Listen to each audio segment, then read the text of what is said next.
Tinatakasan ba ni Pastor Kibuloy ang batas? Definitely not. Hindi niya tinatakasan ang batas.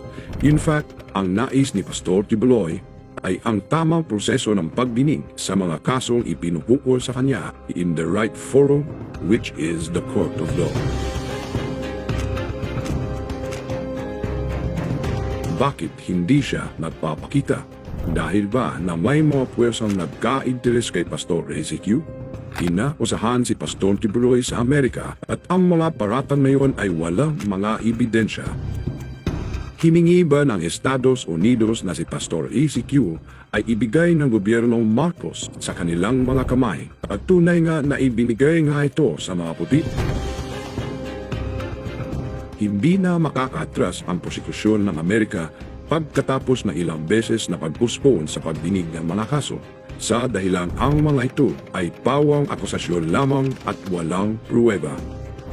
Kaya ang tanong ng bayan, ito bang paliwatan ng panggigipit kay Pastor Kibuloy ay kanilang mga desperadong hakbang upang hindi sila mailagay sa malaking pahihiya at makikita ang malaking kahinaan nito?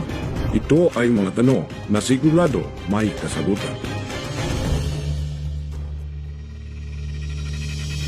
Bakit hindi nila idaan sa tamang proseso ng extradition sapagkat hanggang ngayon ay wala pa ring request sa DOJ?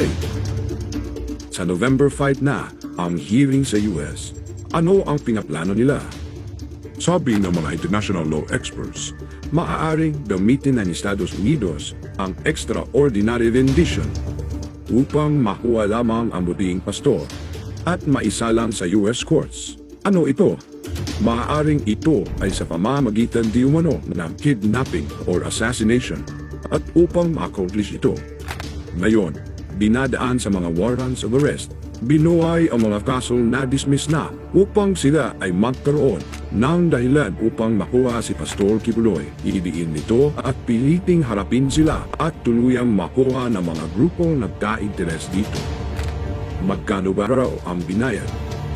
Kung ikaw si Pastor Kibuloy at nalaman mong ito ang plano ng mga puwersang nagka-interes sa iyo, ibibigay mo ba ang sarili mo sa mga salot at matatakaw na ito? Totoo nga ang sabi ng Biblia, the love of money is the root of all evil.